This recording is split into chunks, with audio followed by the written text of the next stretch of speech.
Hello ಗೆಳೆಯರೆ, ಮತ್ತೊಂದು ವಿಡಿಯೋಗೆ ಸ್ವಾಗತ. ಇವತ್ತು ನಾವು ಎಕ್ಸ್ಪ್ಲೇನ್ ಮಾಡ್ತಿರೋ ಮೂವಿ ವಿಡುತಲೈ ಪಾರ್ಟ್ 1. ಈ ಮೂವಿಯ ಒನ್ಲೈನ್ ಸ್ಟೋರಿ ಹೇಳಿ ಸ್ಪಾಯ್ಲ್ ಎಲ್ಲ ಮಾಡಲ್ಲ, ಡೈರೆಕ್ಟ್ ಮೂವಿ ಎಕ್ಸ್ಪ್ಲನೇಷನ್ನ ಶುರು ಮಾಡೋಣ. ಮೊದಲನೇ ಸೀನಲ್ಲಿ ನಮಗೆ ಒಂದು ಕತೆ ಹೇಳ್ತಾರೆ. ಅದು 1987. ಮಾವೋವಾದಿ ಅನ್ನೋ ಗವರ್ನಮೆಂಟ್ನ ವಿರೋಧ ಮಾಡೋ ಗ್ರೂಪ್ ಇರುತ್ತೆ. ಇವರು ಅಲ್ಲಿರೋ 3 ಜಿಲ್ಲೆಗಳಲ್ಲಿ ಇರ್ತಾರೆ. ಇವರು ಇದ್ದಿದ್ದರಿಂದ ಆ 3 ಜಿಲ್ಲೆಗಳಿಗೆ ಗವರ್ನಮೆಂಟಿಂದ ಫ್ಯಾಕ್ಟರೀಸ್, ಇಂಡಸ್ಟ್ರೀಸ್ ಏನೂ ಬರ್ತಿರಲ್ಲ. ಈ ಜಿಲ್ಲೆಗಳು ಅಭಿವೃದ್ಧಿ ಆಗ್ತಿರಲ್ಲ. ಅದಕ್ಕೆ ಗವರ್ನಮೆಂಟ್ ಅವರು ಅಮರಾಪುರಿ ಜಿಲ್ಲೆಯಲ್ಲಿ ಮೈನಿಂಗ್ಗೆ ಪರ್ಮಿಷನ್ ಕೊಡ್ತಾರೆ. ಅದರಿಂದ ಸುತ್ತಮುತ್ತ ಹಳ್ಳಿಲಿ ಇದ್ದ 10,000 ಜನಕ್ಕೆ ಉದ್ಯೋಗ ಸಿಗೋದ್ರಲ್ಲಿರುತ್ತೆ. ಆದರೆ ಮಾವೋವಾದಿಗಳು ಇದಕ್ಕೂ ಅಡ್ಡಗಾಲು ಆಗ್ತಾರೆ. ಈ ಮಾವೋವಾದಿಗಳನ್ನ ಹೇಗಾದರೂ ಮಟ್ಟ ಹಾಕಬೇಕು ಅಂತ ಗವರ್ನಮೆಂಟ್ ಅವರು ಪೊಲೀಸರ ಕಂಪನಿಗಳನ್ನು ಆ ಜಿಲ್ಲೆಗಳಿಗೆ ಹಾಕ್ತಾರೆ. ಆ ಕಂಪನಿಯವರು ಎಲ್ಲ ಕಡೆ ಚೆಕ್ ಪೋಸ್ಟ್ ಓಪನ್ ಮಾಡಿ ಮಾವೋವಾದಿಗಳು ಸ್ವತಂತ್ರವಾಗಿ ತಿರುಗಾಡೋದನ್ನ ನಿಲ್ಲಿಸ್ತಾರೆ. ಆಮೇಲೆ ಗವರ್ನಮೆಂಟ್ ಮೈನಿಂಗ್ ಓಪನ್ ಮಾಡೋಕ್ಕೆ ಡೇಟ್ನ ಅನೌನ್ಸ್ ಮಾಡ್ತಾರೆ. ಅವತ್ತು ಮೈನಿಂಗ್ ಓಪನ್ ಮಾಡೋ ದಿನ. ಅಲ್ಲಿಗೆ ಬರ್ತಿದ್ದ ಟ್ರೈನ್ ಹಳಿ ತಪ್ಪಿ ಆಕ್ಸಿಡೆಂಟ್ ಆಗಿ ಎಷ್ಟೊಂದು ಸಾವು ನೋವುಗಳಾಗುತ್ತೆ. ಅಲ್ಲಿನ ಪೊಲಿಟಿಷಿಯನ್ ಬರ್ತಾನೆ. ಅಲ್ಲಿ ಒಂದು ಪೋಸ್ಟರಲ್ಲಿ ಇದನ್ನ ಮಾವೋವಾದಿಗಳೇ ಮಾಡಿರೋದು ಅಂತ ಹಾಕಿರ್ತಾರೆ. ಈ ಸೀನ್ ಅಂತೂ ಸಖತ್ತಾಗಿದೆ. ಯಾಕಂದರೆ ಸಿಂಗಲ್ ಶಾಟಲ್ಲಿ 2 ರಿಂದ 3 ನಿಮಿಷ ಆಕ್ಸಿಡೆಂಟಲ್ಲಿ ಬದುಕಿರೋರನ್ನ, ಪೊಲೀಸರನ್ನ, ಟ್ರೈನಲ್ಲಿ ಸಿಕ್ಕಾಕೊಂಡಿರೋರನ್ನ ಕಾಪಾಡೋದನ್ನ ತೋರಿಸ್ತಾರೆ. ಅಲ್ಲಿ ಟ್ರೈನ್ ಟ್ರ್ಯಾಕ್ಗೆ 2 ಬಾಂಬ್ ಇಟ್ಟು ಡೆಟೋನೇಟರ್ ಯೂಸ್ ಮಾಡಿ ಬ್ಲಾಸ್ಟ್ ಮಾಡಿರ್ತಾರೆ. ಬರೀ ಒಂದು ಬಾಂಬ್ ಮಾತ್ರ ಬ್ಲಾಸ್ಟ್ ಆಗಿರುತ್ತೆ. ಇನ್ನೊಂದು ಬಾಂಬ್ ಬ್ಲಾಸ್ಟ್ ಆಗಿದ್ರೆ ಅಲ್ಲಿ ಇನ್ನೂ ತುಂಬ ಸಾವುಗಳು ಆಗ್ತಿದ್ವು. ಇದೆಲ್ಲ ಆದಮೇಲೆ ಪ್ರೆಸ್ ಮೀಟ್ ಮಾಡಲೇಬೇಕು. ಪ್ರೆಸ್ ಮೀಟಲ್ಲಿ ಕಲೆಕ್ಟರ್ ಎಲ್ಲ ಜರ್ನಲಿಸ್ಟ್ಗಳಿಗೆ ಈ ಮಾವೋವಾದಿಗಳನ್ನ ಪ್ರೋತ್ಸಾಹ ಮಾಡೋ ಹಾಗೆ ಬರಿಬೇಡಿ. ನೀವು ಬರೆಯೋದನ್ನ 50 ಜನ ಓದಿ ಅದರಲ್ಲಿ 10 ಜನ ಮಾವೋವಾದಿಗಳಾಗಿ ಪರಿವರ್ತನೆ ಆಗ್ತಾರೆ. ಅದರಿಂದ ಜರ್ನಲಿಸ್ಟ್ಗಳಿಗೆಲ್ಲ ರೆಸ್ಪಾನ್ಸಿಬಲ್ ಆಗಿ ಬರೆಯೋಕೆ ಹೇಳ್ತಾರೆ. ಆಮೇಲೆ ಈ ಮಾವೋವಾದಿಗಳ ಲೀಡರ್ ಪೆರುಮಾಳ್, ಅವನ್ನ ಯಾರೂ ನೋಡಿರಲ್ಲ, ಅವನ್ನ ಹಿಡಿಯೋಕೆ ಒಂದು ಮಿಷನ್ನ ಸ್ಟಾರ್ಟ್ ಮಾಡ್ತಾರೆ. ಆ ಮಿಷನ್ ಹೆಸರು ಆಪರೇಷನ್ ಗೋಸ್ಟ್ ಹಂಟ್. ಗೋಸ್ಟ್ ಅನ್ನೋದು ಅಲ್ಲಿರೋ ಎಲ್ಲರೂ ಪೆರುಮಾಳ್ನ ಕರೆಯೋ ರೀತಿ. ನೆಕ್ಸ್ಟ್ ಸೀನಲ್ಲಿ ನಮ್ಮ ಕಥೆಯ ನಾಯಕ ಕುಮಾರೇಸನ್ನು ತೋರಿಸ್ತಾನೆ. ಇವನ ನಾವು ಜಸ್ಟ್ ಕುಮಾರ ಅಂತ ಕರೆಯೋಣ. ಕುಮಾರ ಒಂದು ಬಸ್ಸಲ್ಲಿ ಬರ್ತಾ ಇರ್ತಾನೆ. ಬಸ್ಸಲ್ಲಿ ಅವನ ಪಕ್ಕ ಒಬ್ಬ ತಾತ ಕೂತಿರ್ತಾನೆ. ಸ್ವಲ್ಪ ದೂರ ಬಂದಮೇಲೆ ಬಸ್ನ ಪೊಲೀಸರು ಅಡ್ಡ ಹಾಕಿ ಎಲ್ಲರೂ ಅವ್ರ ಬ್ಯಾಗ್ ಬಿಟ್ಟು ಕೆಳಗೆ ಇಳಿಯೋಕೆ ಹೇಳ್ತಾರೆ. ಯಾರೋ ಒಬ್ಬ ಒಂದು ಪೇಪರ್ನ ಹರಿದಾಕಿ ಕೆಳಗೆ ಇಳಿತಾನೆ. ಪೊಲೀಸರು ಬ್ಯಾಗ್ ಚೆಕ್ ಮಾಡುವಾಗ ಒಂದು ಬ್ಯಾಗಲ್ಲಿ ಮದ್ದುಗಳು ಇರೋದು ಗೊತ್ತಾಗುತ್ತೆ. ಅದನ್ನ ನೋಡಿ ಆ ಪೇಪರ್ನ ಹರಿದಾಕಿ ಕೆಳಗೆ ಇಳಿದಿದ್ದ ಆ ವ್ಯಕ್ತಿ ಓಡೋಗ್ತಾನೆ. ಪೊಲೀಸರು ಅವನ್ನ ಚೇಸ್ ಮಾಡಿ ಶೂಟ್ ಮಾಡಿ ಸಾಯಿಸ್ಬಿಡ್ತಾರೆ. ಆಮೇಲೆ ಅಲ್ಲಿದ್ದ ಕುಮಾರನ ಪಕ್ಕ ಕೂತಿದ್ದ ಆ ತಾತ ಕೂಡ ಓಡೋಗ್ತಾನೆ. ಅವರೆಲ್ಲ ಮಾವೋವಾದಿಗಳ ಗ್ರೂಪ್ಗೆ ಸೇರಿರುವವರು ಆಗಿರ್ತಾರೆ. ಆ ವ್ಯಕ್ತಿ ಬಸ್ಸಲ್ಲಿ ಹರಿದಾಕಿದ್ದ ಪೇಪರ್ ಒಂದು ಮ್ಯಾಪ್ ಆಗಿರುತ್ತೆ. ಆಮೇಲೆ ಕುಮಾರನ ಟ್ರಂಕಲ್ಲಿ ಪೊಲೀಸ್ ಡ್ರೆಸ್ ನೋಡಿ ಕುಮಾರ ಪೊಲೀಸ್ ಅಂತ ಗೊತ್ತಾಗುತ್ತೆ. ಕುಮಾರಗೆ ಫಸ್ಟ್ ಡೇನೇ ಒಬ್ಬ ಸಾಯೋದನ್ನ ನೋಡಿ ಶಾಕ್ ಆಗುತ್ತೆ. ಕುಮಾರ ಕಂಪನಿಗೆ ಬರ್ತಾನೆ. ಅಲ್ಲಿರೋ ವ್ಯಕ್ತಿ ಕುಮಾರನಿಗೆ ಹೋಗಿ ಓಸಿನ ಮೀಟ್ ಮಾಡೋಕೆ ಹೇಳ್ತಾನೆ. ಓಸಿ ಅಂದರೆ ಆಫೀಸ್ ಇನ್ಚಾರ್ಜ್ ಅಂತ. ಓಸಿ SIಗೆ ಬೈತಾ ಇರ್ತಾರೆ. ಕೈಗೆ ಸಿಕ್ಕಿದ್ದ ಮಾವೋವಾದಿನ ಸಾಯಿಸಿದ್ದೀರಾ, ಅವ್ನು ಮ್ಯಾಪ್ ಅರಿಯೋ ಮುಂಚೆ ಹಿಡಿದಿದ್ರೆ ಅವ್ರ ಪ್ಲಾನೇ ಆದರೂ ಗೊತ್ತಾಗ್ತಿತ್ತು ಅಂತ ಬೈತಾ ಇರ್ತಾರೆ. ಅದಕ್ಕೆ SI, ನಾನು ಕಾಲಿಗೆ ಶೂಟ್ ಮಾಡೋಕ್ಕೆ ಹೋದೆ, ಅವನೇ ಕೆಳಗಡೆ ಕೂತ್ಬಿಟ್ಟ, ಇನ್ನೊಬ್ಬನ್ನೇ ಹಿಡಿದಿದ್ದೀವಿ, ಅವ್ನ ಫ್ಯಾಮಿಲಿನೂ ಕರೆಸಿದ್ದೀವಿ ಅಂತ ಹೇಳ್ತಾನೆ. SI ಓಸಿ ರೂಮಿಂದ ಈಚೆ ಬಂದಾಗ ಅಲ್ಲಿ ಕುಮಾರ ಯೂನಿಫಾರ್ಮಲ್ಲಿ ನಿಂತಿರ್ತಾನೆ. SI ಕುಮಾರನ ಕರ್ಕೊಂಡು 2 ಬ್ಯಾಗ್ ತೊಗೊಂಡು ಬೈಕಲ್ಲಿ ಹೋಗ್ತಾರೆ. SIಯಿಂದ ಗೊತ್ತಾಗುತ್ತೆ ಅಲ್ಲಿ 8 ಚೆಕ್ ಪೋಸ್ಟ್ ಇರುತ್ತೆ. ಅದನ್ನೆಲ್ಲ ಕಾಯೋಕ್ಕೆ ಪೊಲೀಸರು ಇರ್ತಾರೆ. ಅವರಿಗೆ ಊಟ ತಂದುಕೊಡೋಕ್ಕೆ ಒಬ್ಬ ಜೀಪ್ಗೆ ಡ್ರೈವರ್ ಬೇಕಿರುತ್ತೆ. ಕುಮಾರ ಇವಾಗ ಆ ಡ್ರೈವರ್ ಕೆಲಸಕ್ಕೆ ಬಂದಿರ್ತಾನೆ. SI ಅವರು ಎಲ್ಲ ಚೆಕ್ ಪೋಸ್ಟ್ಗೂ ಕುಮಾರ ನಾಳೆಯಿಂದ ನಿಮಗೆ ಊಟ ತಂದುಕೊಡ್ತಾನೆ ಅಂತ ಹೇಳಿ ಬೈಕ್ ನಿಲ್ಲಿಸಿ ಆ ಅಡಿಗೆ ಮಾಡೋ ಮನೆ ಹತ್ರ ಹೋಗೋಕ್ಕೆ ಕಾಲು ದಾರಿಲಿ ಹೋಗೋಣ ಅಂತ ಕುಮಾರನ್ನ ಕರ್ಕೊಂಡು ಹೋಗ್ತಾರೆ. ಆ ಮನೆ ತುಂಬ ದೂರ ಇರುತ್ತೆ. ಅಲ್ಲಿ ಕುಮಾರ, ನಿಮ್ಮ ಹಳೆ ಡ್ರೈವರ್ ಈ ಬೆಟ್ಟ ಹತ್ತೋಕೆ ಆಗದೆ ಕೆಲಸ ಬಿಟ್ಬಿಟ್ನ ಅಂತ ಕೇಳ್ತಾನೆ. ಅದಕ್ಕೆ SI, ಇಲ್ಲ, ಅವನು ಹೋಗ್ಬಿಟ್ಟ ಅಂತ ಹೇಳ್ತಾನೆ. ಅಂದರೆ ಅವನು ಸತ್ತೋದ ಅಂತ ಅರ್ಥ. ಆಮೇಲೆ ಕಡೆಗೂ ಆ ಮನೆ ಹತ್ರ ಹೋಗ್ತಾರೆ. ಅವ್ರು ತಂದಿದ್ದ ಬ್ಯಾಗಲ್ಲಿ ತರಕಾರಿ ಇರುತ್ತೆ, ಅದನ್ನ ಕೊಡ್ತಾರೆ. ಬೆಳಗ್ಗೆ ಆಗುತ್ತೆ. ಅಡುಗೆ ಮಾಡಿಸ್ಕೊಂಡು ಕುಮಾರ ಎಲ್ಲ ಚೆಕ್ ಪೋಸ್ಟ್ಗಳಿಗೂ ತಗೊಂಡು ಹೋಗಿ ಬಾಕ್ಸ್ನ ಕೊಡ್ತಾನೆ. ಈ ಕಡೆ ಪೊಲೀಸ್ ಟ್ರೈನಿಂಗ್ಗೆ ಬಂದಿರೋರಿಗೆ ಡೈಲಿ ಸೀಮೆ ಬದನೆಕಾಯಿ ಇದೆ ಸಾಂಬಾರು ಇರುತ್ತೆ. ಅಲ್ಲಿರೋರೆಲ್ಲ ತಟ್ಟೆನ ಎಸ್ದು ಡೈಲಿ ಇದೆನಾ, ಮೇಲಧಿಕಾರಿಗೆ ಮಾತ್ರ ಒಳ್ಳೆ ಊಟ ಅಂತ ಎದ್ದು ಈಚೆ ಬರ್ತಿರ್ತಾರೆ. SI ಬಂದು ಸಮಾಧಾನ ಮಾಡಿ, ಆ ರಾಮಸ್ವಾಮಿಗೆ ಮಾತ್ರ ಹೀಗೆ ಹೇಳ್ಬೇಡಿ ಅಂತಾನೆ. ಯಾಕಂದರೆ ರಾಮಸ್ವಾಮಿನೇ ಇವರಿಗೆಲ್ಲ ಅಡುಗೆಗೆ ತರಕಾರಿ ತಂದು ಹಾಕೋದು. ಮಾರನೇ ದಿನ ಕುಮಾರ ಚೆಕ್ ಪೋಸ್ಟ್ಗಳಿಗೆ ಊಟ ತೊಗೊಂಡು ಹೋಗಬೇಕಾದ್ರೆ ರೋಡಲ್ಲಿ ಊರಿನ ಜನಗಳು ಒಂದು ಅಜ್ಜಿನ ಎತ್ಕೊಂಡು ಹೋಗ್ತಾ ಇರ್ತಾರೆ. ಆ ಅಜ್ಜಿ ಮೇಲೆ ಕರಡಿ ಅಟ್ಯಾಕ್ ಮಾಡಿರುತ್ತೆ. ಅದನ್ನ ನೋಡಿ ಕುಮಾರ ಊಟ ಎಲ್ಲ ಅಲ್ಲೇ ಇಳಿಸಿ ಅಜ್ಜಿ ಮತ್ತು ಅಜ್ಜಿ ಮೊಮ್ಮಗಳನ್ನ ಆಸ್ಪತ್ರೆಗೆ ಕರ್ಕೊಂಡು ಹೋಗ್ತಾನೆ. ಆ ಅಜ್ಜಿ ಜೊತೆ ಬರ್ತಿದ್ದ ಜನಗಳಿಗೆ ಊಟನ ಚೆಕ್ ಪೋಸ್ಟ್ ಹತ್ರ ಕೊಡೋಕೆ ಹೇಳಿ ಹೋಗ್ತಾನೆ. ಚೆಕ್ ಪೋಸ್ಟ್ ದಾಟುವಾಗ ಒಬ್ಬ ಪೊಲೀಸ್, ಓಸಿ ಕೂಡ ಇಲ್ಲೇ ಬರ್ತಾರೆ, ಅವ್ರ ಊಟನೂ ಇಲ್ಲೇ ಇಳಿಸು ಅಂತಾನೆ. ಆದರೆ ಕುಮಾರ ಊಟ ಹಿಂದೆ ಬರ್ತಿದೆ ಅಂತ ಹೇಳಿ ಅಜ್ಜಿನ ಆಸ್ಪತ್ರೆಗೆ ಕರ್ಕೊಂಡು ಹೋಗ್ತಾನೆ. ಇದನ್ನ ಕೇಳಿ ಓಸಿಗೆ ಕೋಪ ಬಂದು ಕುಮಾರನಿಗೆ ಪನಿಷ್ಮೆಂಟ್ ಕೊಡ್ತಾರೆ. ಮರ ಹೊಡೆಯೋದು, ಓಡೋದು ಮತ್ತು ಟವರಲ್ಲಿ ವಾಚ್ ಗಾರ್ಡ್, ಈ ರೀತಿ ಪನಿಷ್ಮೆಂಟ್ ಕೊಡ್ತಾರೆ. ರಾತ್ರಿ ರಾಮಸ್ವಾಮಿ ಸೀಮೆ ಬದನೆಕಾಯಿ ತರುವಾಗ ಒಳಗೆ ಮಲಗಿದ್ದ ಪೊಲೀಸರೆಲ್ಲ ಅವನ್ನ ರೇಗಿಸ್ತಾ ಇರ್ತಾರೆ. ಈ ಕಡೆ ಮೇಲಧಿಕಾರಿ, ನಾವು ಪ್ರೆಸ್ ಅವರಿಗೆ ಮಾವೋವಾದಿಗಳನ್ನ ಹಿಡಿತೀವಿ ಅಂತ ಹೇಳಿದ್ವಿ, ಆದರೆ ಇನ್ನೂ ಏನು ಮಾಡೋಕೆ ಆಗಿಲ್ಲ. ನಮಗೆ ಬಂದಿರೋ ಇನ್ಫಾರ್ಮೇಷನ್ ಪ್ರಕಾರ ಪೆರುಮಾಳ್ ಮತ್ತು ಅವನ ಗ್ಯಾಂಗ್ ಒಂದು ಬೆಟ್ಟದ ದಾರಿಲಿ ಹೋಗ್ತಿದ್ದಾರೆ ಅಂತ, ಪೆಟ್ರೋಲಿಂಗ್ ಜಾಸ್ತಿ ಮಾಡಿ ಅಂತ ಹೇಳ್ತಾರೆ. ನೈಟ್ ಆ ಮಾವೋವಾದಿಗಳ ಗುಂಪು ಕುಮಾರನಿಗೆ ಕಾಣಿಸುತ್ತೆ. ಆದರೆ ಕುಮಾರನಿಗೆ ಅವರೇ ಮಾವೋವಾದಿಗಳು ಅಂತ ಗೊತ್ತಿರಲ್ಲ. ಅವ್ರು ಹೋಗೋ ಜಾಗಕ್ಕೆ ಕುಮಾರನೇ ಡ್ರಾಪ್ ಮಾಡ್ತಾನೆ. ರಾತ್ರಿ ಒಬ್ಬ ಪೊಲೀಸ್ ಕುಮಾರನ ಹತ್ರ ಬಂದು, ನೀನು ಆಸ್ಪತ್ರೆಗೆ ಸೇರಿಸಿದ ಅಜ್ಜಿ ಮೊಮ್ಮಗಳು ಎಂಗೇಜ್ಮೆಂಟ್ ಅಂತೆ, ನೀನು ಹೋಗ್ಬೇಕಂತೆ ಅಂತ ಕುಮಾರನಿಗೆ ಹೇಳ್ತಾನೆ. ನೆಕ್ಸ್ಟ್ ಡೇ ಕುಮಾರ ಆ ಅಜ್ಜಿ ಮನೆಗೆ ಹೋಗ್ತಾನೆ. ಅಜ್ಜಿ ಕುಮಾರನ ಕೈಯಿಂದಾನೆ ಗಂಡು ಹೆಣ್ಣಿಗೆ ಹಾರ ಹಾಕಿಸ್ತಾರೆ. ಆಮೇಲೆ ಅಜ್ಜಿ ಮೊಮ್ಮಗಳು ಕುಮಾರನ ಜೊತೆ ಮಾತಾಡ್ತಾ ಇರ್ತಾಳೆ. ಇದರಿಂದ ಗೊತ್ತಾಗುತ್ತೆ ಆ ಹುಡುಗಿ ಕುಮಾರನ ಕಂಡ್ರೆ ಇಷ್ಟ, ಮತ್ತು ಇವಾಗ ಆಗಿದ್ದು ನಿಶ್ಚಿತಾರ್ಥ ಇಷ್ಟ ಇಲ್ಲ ಅಂತ. ಕುಮಾರ ಏನು ಹೇಳ್ದೆ ಅಲ್ಲಿಂದ ಹೋಗ್ತಾನೆ. ರಾತ್ರಿ ಕುಮಾರನನ್ನು ಮತ್ತೆ ಟವರ್ ಡ್ಯೂಟಿಗೆ ಹಾಕಿರ್ತಾರೆ. ಅದನ್ನ ನೋಡಿ ಕುಮಾರ SI ಹತ್ರ ಹೋಗಿ, ಸರ್ ನಾನು 3 ಡೇಸಿಂದ ಟವರಲ್ಲಿ ವಾಚ್ ಮಾಡ್ತಿದ್ದೀನಿ, ನಾನು ಇಲ್ಲಿಗೆ ಬಂದಿದ್ದು ಮಾವೋವಾದಿಗಳನ್ನ ಹಿಡಿಯೋಕ್ಕೆ, ನಾನು ಟವರಲ್ಲಿ ವಾಚ್ ಮಾಡಲ್ಲ ಅಂತ ಹೇಳ್ತಾನೆ. ನನಗೆ ಫೈರಿಂಗ್ ಚೆನ್ನಾಗಿ ಬರುತ್ತೆ, ನಾನು ಮಾವೋವಾದಿಗಳನ್ನ ಹಿಡಿಯೋಕ್ಕೆ ಹೆಲ್ಪ್ ಮಾಡ್ತೀನಿ ಅಂತ ಹೇಳ್ತಾನೆ. ಅದಕ್ಕೆ SI ಹೋಗಿ OC ಹತ್ರ ಕ್ಷಮೆ ಕೇಳು ಬಿಡ್ತಾರೆ. ಹೇಗಿದ್ರು ಅಜ್ಜಿ ಹುಷಾರಾಗಿ ಬಂದಿದ್ದಾರಲ್ಲ, ಒಂದು ಕ್ಷಮೆ ತಾನೇ ಕೇಳಿಬಿಡು ಅಂತಾನೆ. ಇಲ್ಲ ಅಂದರೆ 5 ದಿನ ಅಲ್ಲ 50 ದಿನ ಆದರೂ ಟವರ್ ಡ್ಯೂಟಿಗೆ ಹಾಕ್ತಾರೆ ಅಂತ ಹೇಳ್ತಾನೆ. ಮಾರನೇ ದಿನ ಬೆಳಗಿನ ಜಾವ ಕುಮಾರ ಅವತ್ತಿನ ಟವರ್ ಡ್ಯೂಟಿ ಮುಗಿಯುತ್ತೆ. OC ಕರೀತಿದ್ದಾರೆ ಅಂತ ಗೊತ್ತಾಗಿ OC ಹತ್ರ ಓಡೋಗ್ತಾನೆ. OC ಕುಮಾರ ಕ್ಷಮೆ ಕೇಳ್ತಾನೆ ಅಂತ ಅಂದ್ಕೊಂಡಿರ್ತಾನೆ. ಆದರೆ ಕುಮಾರ ನಾನು ಮಾಡಿದ್ದ ಕೆಲಸ ಕರೆಕ್ಟ್ ಆಗಿದೆ ಅಂತ OC ಹತ್ರ ಕ್ಷಮೆ ಕೇಳಲ್ಲ. ಈ ಕಡೆ ಪೊಲೀಸರೆಲ್ಲ ಊಟ ಮಾಡೋ ಟೈಮಲ್ಲಿ ಒಬ್ಬ PC OCಗೆ ಸರಿಯಾಗಿಟ್ಟ ಅಂತ ನಗಾಡ್ತಾ ಇರ್ತಾರೆ. OCಗೆ ಕೋಪ ಬಂದು ಕುಮಾರನಿಗೆ ಅಧಿಕಾರಿ ಮಾತನ್ನ ಕೇಳಿಲ್ಲ ಅಂತ ಮೆಮೊ ಕೊಡ್ತಾರೆ. ಅದಕ್ಕೆ ರಿಪ್ಲೈ ಮಾಡು ಅಂತಾರೆ. ಅದಕ್ಕೆ SI ಹೋಗಿ ಚಂದ್ರಣ್ಣನ ಕೈಲಿ ರಿಪ್ಲೈ ಬರ್ಸು ಅಂತ ಹೇಳ್ತಾನೆ.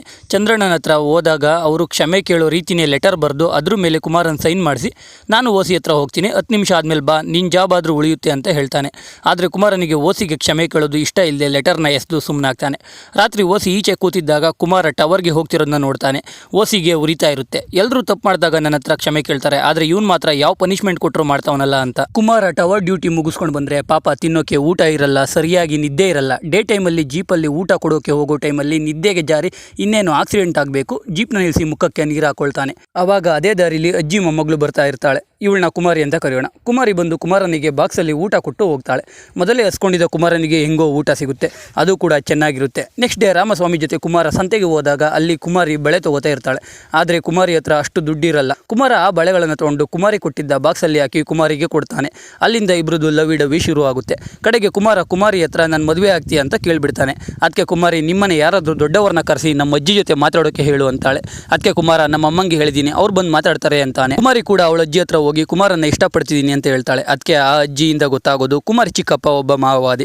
ಮದುವೆ ಟೈಮಲ್ಲಿ ಅದೆಲ್ಲ ಗೊತ್ತಾದರೆ ಪ್ರಾಬ್ಲಮ್ ಆಗುತ್ತೆ. ಅದು ಅಲ್ಲದೆ ಕುಮಾರ ಒಬ್ಬ ಪೊಲೀಸ್, ಏನಾದರೂ ಯಾರಿಗಾದರೂ ಸ್ವಲ್ಪ ಡೌಟ್ ಬಂದರೂ ಊರಿಂದ ಈಚೆ ಹಾಕ್ತಾರೆ ಅಂತ. ನೆಕ್ಸ್ಟ್ ಡೇ 3 ಜನ ಮಾವೋವಾದಿಗಳು ಪೊಲೀಸರ ಕೈಗೆ ಸಿಕ್ಕಿ ಬಿದ್ದಿರ್ತಾರೆ. ಅವ್ರನ್ನ ಕರ್ಕೊಂಡು ಬರೋಕೆ OC ಹೋಗ್ತಿರ್ತಾನೆ.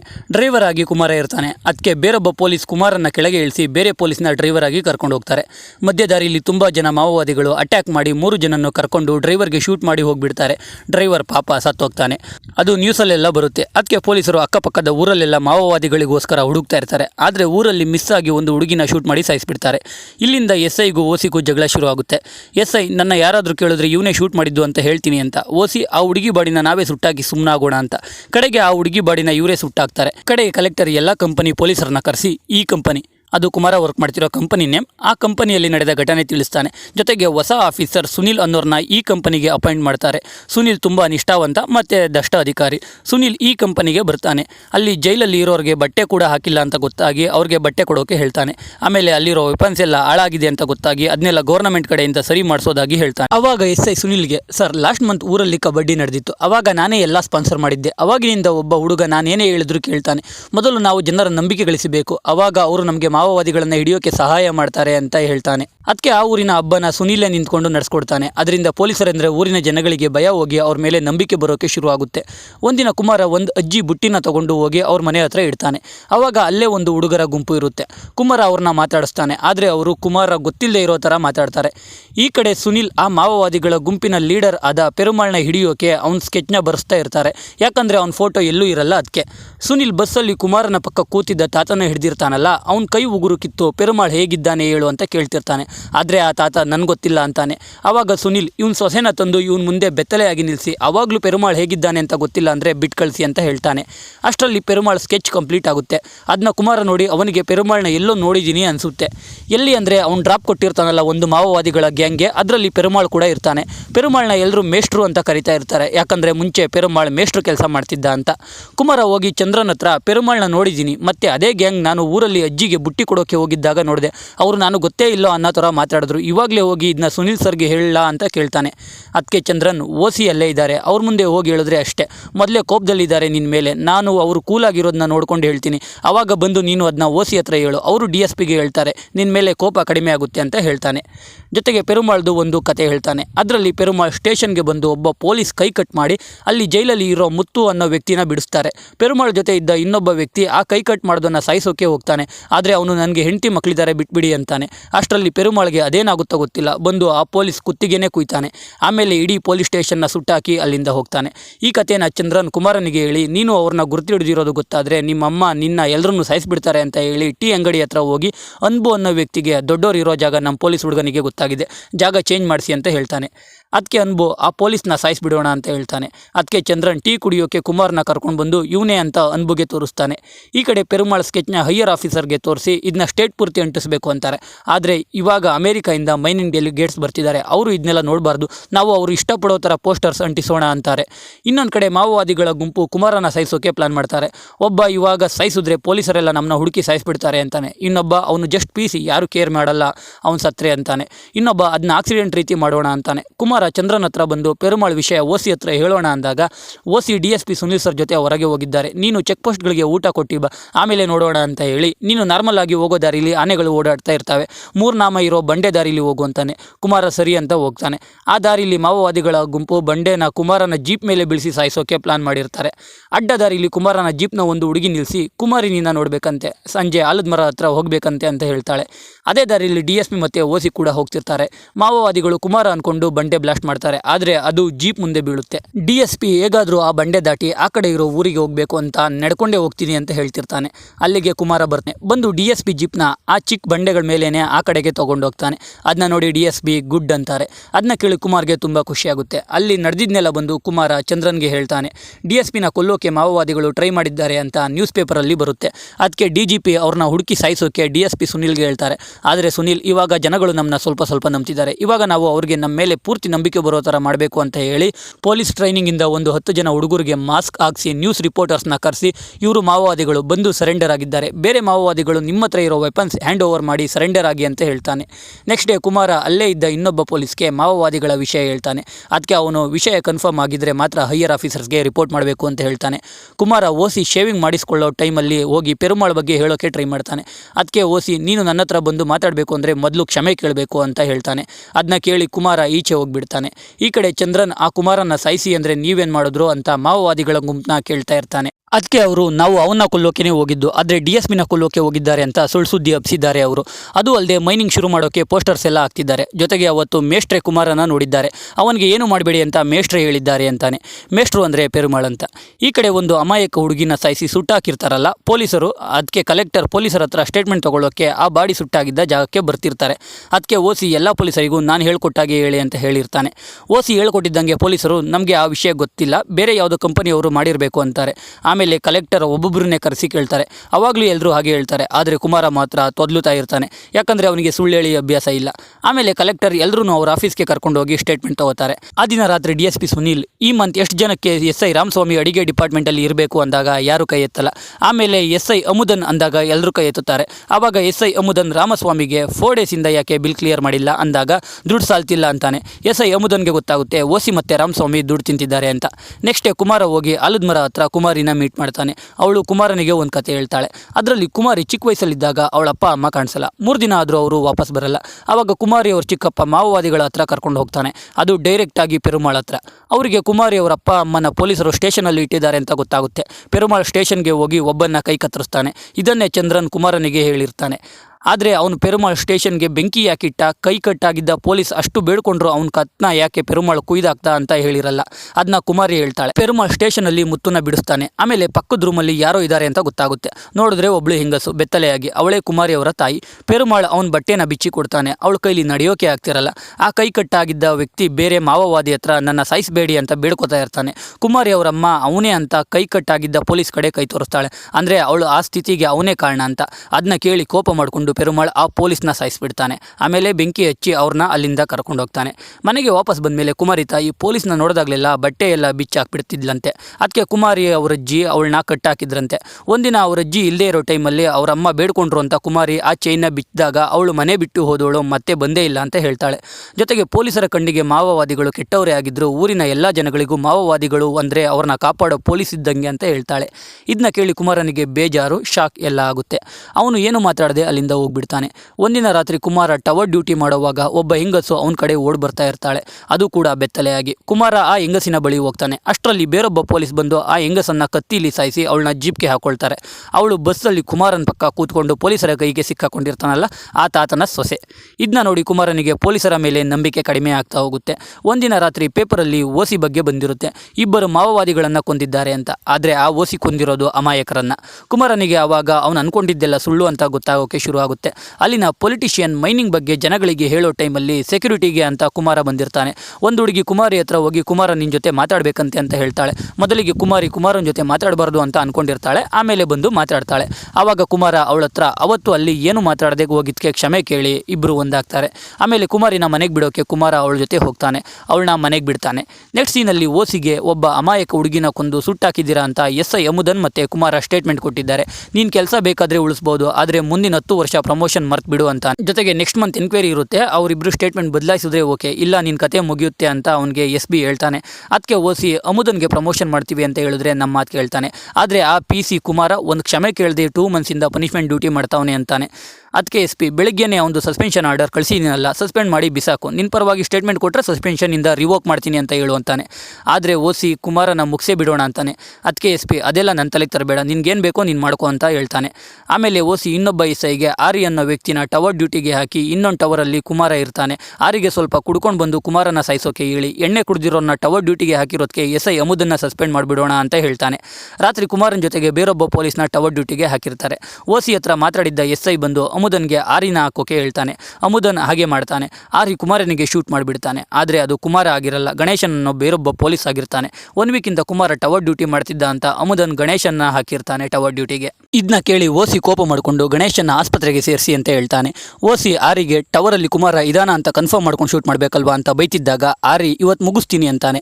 ಅದಕ್ಕೆ ಬ್ಯಾಕ್ ಟು ಬ್ಯಾಕ್ ಮಿಸ್ಫೈರ್ ಆಗಿದೆ ನನ್ನ ಕಂಪನಿಯಲ್ಲಿ ಅಂತ ಗೊತ್ತಾದರೆ ನನ್ನ ಮೇಲೆ ಎನ್ಕ್ವೈರಿ ಆಗ್ತಾರೆ, ಆಲ್ರೆಡಿ ಒಂದು ಹಾಕಿದ್ದಾರೆ, ನಾನು ಹೇಳ್ತೀನಿ ಆವಾಗ ಕೆಲಸ ಮುಗಿಸು ಅಂತ ಹೇಳಿ ಕಳಿಸ್ತಾನೆ. ಈ ಕಡೆ 6 ಮೂಟೆ ತರಕಾರಿ ಕಾಳುಗಳನ್ನ ಇಳಿಸಿ 8 ಮೂಟೆ ಅಂತ ಬರೆದಿರ್ತಾರೆ. ಅದನ್ನ SI ಅಮುದನ್ ಕೇಳಿದಾಗ SI ರಾಮಸ್ವಾಮಿ ಹೇಳಿದ್ದು ಅಂತ ಗೊತ್ತಾಗುತ್ತೆ. ಅಲ್ಲಿಗೆ ಚಂದ್ರನ್ ಬಂದು SI ಅಮುದನ್ನ ಓಸಿ ಕರಿತಿದ್ದಾರೆ ಅಂತ ಹೇಳ್ತಾನೆ. ಅಮುದನ್ ಓಸಿ ಹತ್ರ ಹೋಗ್ತಾನೆ. ಆವಾಗ ಓಸಿ ಡ್ರಿಂಕ್ ಮಾಡಿರೋರನ್ನ ಟವರ್ ಡ್ಯೂಟಿಗೆ ಹಾಕಿದ್ಯಾ, ಇದರಿಂದ ಗಣೇಶ್ಗೆ ಕಾಲು ಹೋಗಿದೆ, ನಿನ್ನ ಕೆಲಸ ಉಳಿಬೇಕು ಅಂದರೆ ನಾನು ಹೇಳ್ದಾಗೆ ಮಾಡು, 1 ವಾರ ನೀನು ನಿಮ್ಮೂರಿಗೆ ಹೋಗು ಸಸ್ಪೆಂಡ್ ಆಗಿ, ಆಮೇಲೆ ಎನ್ಕ್ವೈರಿ ಇರುತ್ತೆ, ಬಂದು ನಾನು ಹೇಳಿದಾಗೆ ಹೇಳು ಅಂತಾನೆ. ಅಮುದನ್ಗೆ ಬೇರೆ ದಾರಿ ಇಲ್ಲದೆ ಸರಿ ಅಂತಾನೆ. ಕುಮಾರನೇ ಅಮುದನ್ನ ಕರ್ಕೊಂಡು ಹೋಗಿ ಬಸ್ ಸ್ಟಾಪ್ಗೆ ಬಿಟ್ಟು ಬರ್ತಾನೆ. ನ್ಯೂಸ್ ಪೇಪರಲ್ಲಿ ಮಾವೋವಾದಿಗಳಲ್ಲಿ ಒಬ್ಬನಾದ TA ಅನ್ನೋನು ಆ ಊರಿಗೆ ರೋಡ್ ಹಾಕೋದನ್ನು ನಿಲ್ಲಿಸ್ತೀನಿ ಅಂತ ಹೇಳಿರ್ತಾನೆ. ಅದಕ್ಕೆ ಓಸಿ ಆ ರೋಡ್ ಹಾಕೋರಿಗೆ ಸೆಕ್ಯೂರಿಟಿಗೆ ಒಂದು ಪೊಲೀಸ್ ಟೀಮ್ನ ಕಳಿಸ್ತಾನೆ. ಕುಮಾರನ ಚೆಕ್ ಪೋಸ್ಟ್ಗೆ ಊಟ ಕೊಡೋಕೆ ಕಳಿಸೋ ಬದಲು ಸೆಕ್ಯೂರಿಟಿ ಟೀಮ್ಗೆ ಕೊಡೋಕೆ ಕಳಿಸ್ತಾನೆ. ಅಲ್ಲಿ ಆರಿ ಕುಮಾರನ ಕೊಲ್ಲೋಕೆ ಪ್ಲಾನ್ ಮಾಡಿರ್ತಾನೆ. ಇನ್ನೇನು ಅಲ್ಲಿ ಆರಿ ಕುಮಾರನ ಕೊಲ್ಲಬೇಕು, ಅಷ್ಟರಲ್ಲಿ ಅಲ್ಲಿಗೆ TA ಮತ್ತು ಅವನ ಗ್ಯಾಂಗ್ ಬಂದು ಅದನ್ನ ನಿಲ್ಲಿಸಿ 100 ಕುಟುಂಬ ಇರೋ ಊರಿಗೆ 100 ಅಡಿ ರಸ್ತೆ ಮಾಡ್ತಾವ್ರೆ, ಅಂದರೆ ಇದು ಊರವರ ಒಳಿತಿಗಲ್ಲ, ನಮ್ಮನ್ನ ಲೂಟಿ ಮಾಡೋಕೆ ಅಂತ ಹೇಳಿ ಅಲ್ಲಿಂದ ವರ್ಕರ್ಸ್ನ ಕಳಿಸಿ ಅಲ್ಲಿರೋ ವೆಹಿಕಲ್ ಬ್ಲಾಸ್ಟ್ ಮಾಡೋಕೆ ಹೋಗ್ತಾರೆ. ಆದರೆ ಬಾಂಬ್ ಮಿಸ್ ಆಗಿ ವೆಹಿಕಲ್ಗೆ ಫಿಕ್ಸ್ ಮಾಡೋ ಮುಂಚೆನೇ ಬ್ಲಾಸ್ಟ್ ಆಗಿಬಿಡ್ತಾವೆ. ಬಾಂಬ್ ಹಿಡ್ಕೊಂಡಿದ್ದೊಂದು ಜೊತೆಗೆ 4 ಜನ ಪೊಲೀಸರು ಬ್ಲಾಸ್ಟ್ ಆಗಿಬಿಡ್ತಾರೆ. ಇದರಿಂದ DSPಗೆ ಕೋಪ ಬರುತ್ತೆ. SPಗೆ ಎಲ್ಲರೂ ಹುಡುಕಿ ಸಾಯಿಸೋಣ ಅಂತ ಹೇಳ್ತಾನೆ.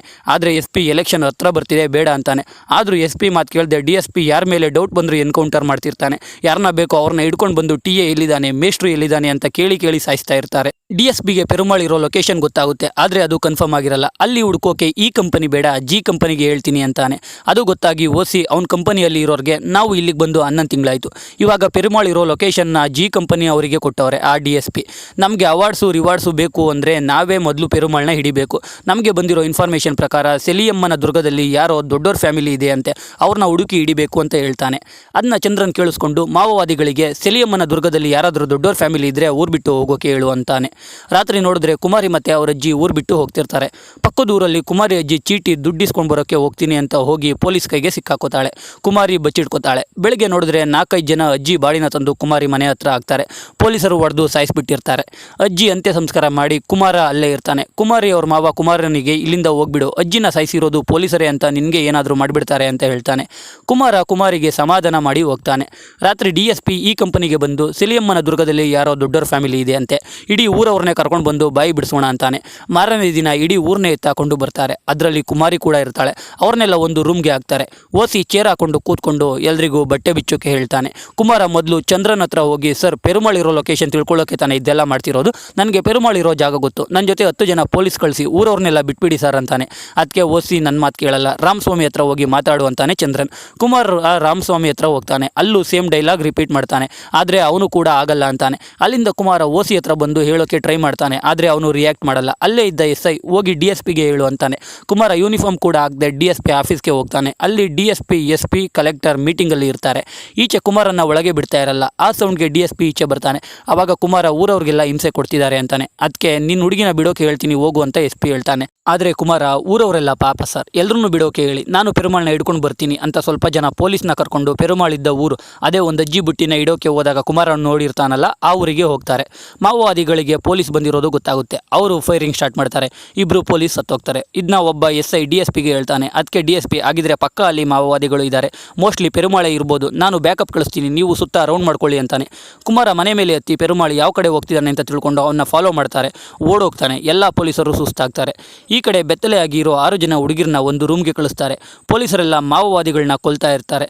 ಕೋಪ ಮಾಡಿಕೊಂಡ ಪೆರುಮಾಳ ಅವನೇ ಅಖಾಡಕ್ಕೆ ಎಂಟ್ರಿ ಕೊಟ್ಟು ಎಲ್ಲ ಪೊಲೀಸರಿಗೂ ಶೂಟ್ ಮಾಡ್ತಾ ಇರ್ತಾನೆ. ಮತ್ತೆ ಕುಮಾರ ಮನೆ ಮೇಲೆತ್ತಿ ಪೆರುಮಾಳ್ ಎಲ್ಲಿದ್ದಾನೆ ನೋಡಿಕೊಂಡು ಮೇಲಿಂದ ಅವನ ಮೇಲೆ ಬಿದ್ದು ಪೆರುಮಾಳ್ನ ಹಿಡ್ಕೊಂಡು, ಅಣ್ಣ ಪ್ಲೀಸ್ ಸರೆಂಡರ್ ಆಗಿಬಿಡಿ, ನಿಮ್ಮಿಂದ ಊರವ್ರಿಗೆಲ್ಲ ಹಿಂಸೆ ಕೊಡ್ತಾವ್ರೆ ಅಂತ ಹೇಳ್ತಾನೆ. ಆದರೂ ಪೆರುಮಾಳ್ ಅಲ್ಲಿಂದ ತಪ್ಪಿಸ್ಕೊಂಡು ಹೋಗ್ತಾನೆ. ಕಡೆಗೆ ಕುಮಾರ ಗನ್ ತಗೊಂಡು ಅಡ್ಡ ಬರೋರ್ನೆಲ್ಲ ಸಾಯಿಸ್ತಾ ಹೋಗ್ತಾನೆ. ಈ ಕಡೆ ಓಸಿ, ನಿಮ್ಮಲ್ಲಿ ಇಂಜಿನಿಯರ್ ರಮೇಶ್ ಫ್ಯಾಮಿಲಿ ಅವರು ಯಾರಿದ್ದೀರಾ, ನೀವೇ ಒಪ್ಕೊಂಡ್ರೆ 1 ಬುಲೆಟ್, ಇಲ್ಲ ಅಂದರೆ 6 ಬುಲೆಟ್ ಅಂತಾನೆ. ಆವಾಗ ಒಂದು ಹುಡುಗಿ ಕೈ ಎತ್ತುತ್ತಾಳೆ. ಅಲ್ಲಿಗೆ ಒಬ್ಬ PC ಬಂದು ಓಸಿಗೆ DSP ಕಾಲ್ ಮಾಡಿದ್ದಾರೆ ಅಂತಾನೆ. ಓಸಿ ಆ ಕೈ ಎತ್ತಿದ ಹುಡುಗಿನ ಬೇರೆ ಕಡೆಗೆ ಕರ್ಕೊಂಡು ಬರೋಕೆ ಹೇಳಿ ಈಚೆ ಹೋಗ್ತಾನೆ. ಪೆರುಮಾಳ್ನ ಹಿಡಿಯೋಕೆ ಬ್ಯಾಕಪ್ ಪೊಲೀಸ್ ಬರ್ತಾರೆ. ಪೆರುಮಾಳ್ ಒಂದು ಮನೆಯಲ್ಲಿ ಇರ್ತಾನೆ. ಕಡೆಗೂ ಕುಮಾರ ಪೆರುಮಾಳ್ನ ಹಿಡಿತಾನೆ. ಅಲ್ಲಿಂದ ಪೆರುಮಾಳ್ನ ಕರ್ಕೊಂಡು ಹೋಗ್ತಾರೆ. ಇಲ್ಲಿಗೆ ಪಾರ್ಟ್ 1 ಮೂವಿ ಮುಗಿಯುತ್ತೆ. ನೆಕ್ಸ್ಟ್ ಪಾರ್ಟಲ್ಲಿ ಏನೇನಾಗುತ್ತೆ ಅಂತ ತೋರಿಸಿದ್ದಾರೆ. ಅದರಲ್ಲಿ ಕುಮಾರಿಗೆ ಅವನು ಕೊಟ್ಟಿದ್ದ ಬಳೆಗಳು ಒಡೆದೋಗಿರೋದು ಪೊಲೀಸ್ ಸ್ಟೇಷನಲ್ಲಿ ಸಿಗುತ್ತೆ. ಓಸಿ ಕುಮಾರನ್ನ ಹೈಯರ್ ಆಫೀಸರ್ ಮಾತು ಕೇಳಿಲ್ಲ ಮತ್ತೆ ಮೆಮೋಗೆ ರಿಪ್ಲೈ ಮಾಡಿಲ್ಲ ಅಂತ ಸಸ್ಪೆಂಡ್ ಮಾಡಿರ್ತಾನೆ. ಪೆರುಮಾಳ್ ಜೊತೆ DSP ಯಾವುದೋ ಡೀಲ್ ಮಾಡ್ಕೋತಾ ಇರ್ತಾನೆ. ಪೆರುಮಾಳ್ ಒಪ್ತಿಲ್ಲ ಅಂತ ಅವನು ಕೂಡ ಬೆತ್ತಲೆಯಾಗಿ ಕೂರಿಸಿರ್ತಾರೆ. ಚಂದ್ರನ್ ಕೂಡ ಮಾವೋವಾದಿ ಅಂತ ಪೊಲೀಸರಿಗೆ ಗೊತ್ತಾಗುತ್ತೆ. ಓಸಿ ಜೊತೆಗೆ ಒಬ್ಬ ಮಾವೋವಾದಿ ಇದ್ದಾನೆ. ಪೆರುಮಾಳ್ ಹೇಗೋ ತಪ್ಪಿಸ್ಕೋತಾನೆ. ಪೆರುಮಾಳ್ ಜೊತೆ ಹೋಗಿರೋ ಒಬ್ಬ ಪೊಲೀಸ್ ಕೂಡ ಬದುಕಲ್ಲ ಅಂತ ಚಂದ್ರನ್ ಹೇಳ್ತಾನೆ. ಇಲ್ಲಿಗೆ ಪಾರ್ಟ್ 2 ಅಲ್ಲಿ ಏನೇನಾಗುತ್ತೆ ಅನ್ನೋ ಒಂದು ಚಿಕ್ಕ ಟೀಸರ್ ನೋಡ್ದಂಗಾಯ್ತು. ಪಾರ್ಟ್ 1 ನೋಡಿದ್ಮೇಲೆ ನಾನಂತೂ ಪಾರ್ಟ್ 2 ನೋಡಲೇಬೇಕು ಅಂತ ಕಾಯ್ತಾ ಇದ್ದೀನಿ. OTTಗೆ ಬಂದ ತಕ್ಷಣ ಎಕ್ಸ್ಪ್ಲೈನ್ ಮಾಡ್ತೀನಿ. ಎಕ್ಸ್ಪ್ಲನೇಷನ್ ಇಷ್ಟ ಆಗಿದ್ರೆ ಲೈಕ್ ಮಾಡಿ, ಸಬ್ಸ್ಕ್ರೈಬ್ ಮಾಡಿ, ಗಂಟೆ ಹೊಡೆಯೋದನ್ನು ಮಾತ್ರ ಮರಿಬೇಡಿ. ಮತ್ತೆ ಸಿಗೋಣ. ಜೈ ಕರ್ನಾಟಕ.